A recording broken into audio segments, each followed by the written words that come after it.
नमस्कार, माझ्या प्रिय लता चॅनल मध्ये तुमचं स्वागत आहे। मी आज बनवणार आहे भडंग, चिरमुरेचे भडंग। तर त्याच्यासाठी मी हे साहित्य घेतलेलं आहे। चिरमुरे, कढीपत्ता, मीठ, हळद, तिखट, तेल, पिठी साखर, लसूण आणि शेंगदाणे। कढई आता ही तापलेली आहे। आता आपण याच्यात तेल टाकूया वाटीभर, कारण भरपूर तेल लागतं। हे तेल तापू दे। तेल तापल्यावर आपण शेंगदाणे टाकणार आहे। हे बघा, शेंगदाणे।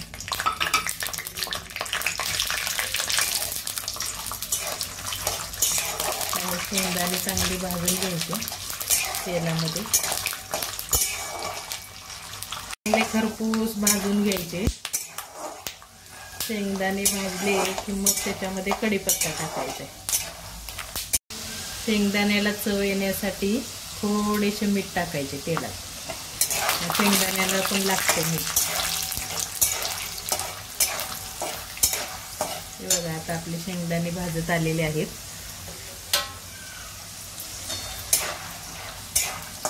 त्याच्यामध्ये कढीपत्ता टाकायचा।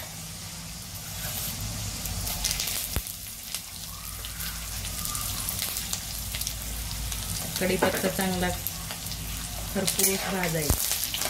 शेंगदाण्याबरोबर ते पण भाजून निघतं चांगलं। कढीपत्ता आता भाजलेला आहे आपला। आता आपण लसूण टाकायचा।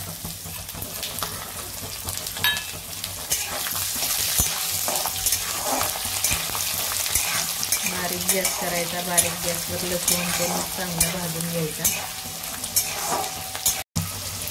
हळद टाकायची, 1 चमचाभर हळद टाकायची। हळद पण चांगली भाजून घ्यायची, म्हणजे कलर येतो भडंगला।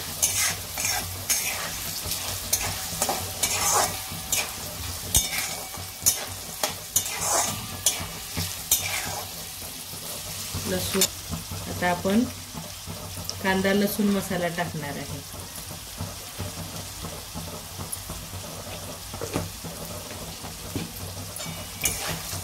ते मी अर्धा किलो चिरमुरे घेतल्यामुळं तिखट 3 चमचेच टाकलेलं आहे त्याला।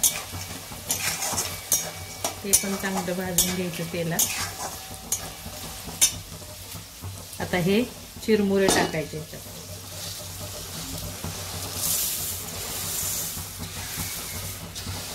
याच्यातच आता चवीनुसार मीठ टाकायचं आणि ही पिठी साखर टाकायची 2 चमचे। आणि हा भडंग परतून घ्यायचा चांगला।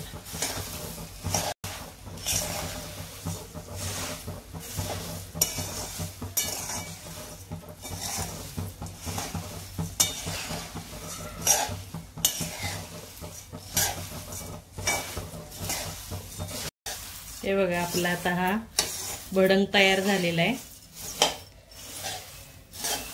चांगला खुसखुशीत, कुरकुरीत, छान लागतो तो।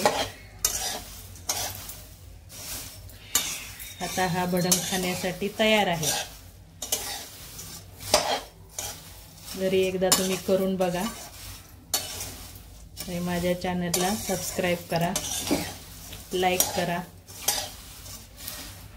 धन्यवाद। हा आपला भडंग आता तयार झालेला आहे। तुम्ही हा प्रवासात पण तुम्ही घेऊन जाऊ शकता आणि घरी पण खाऊ शकता।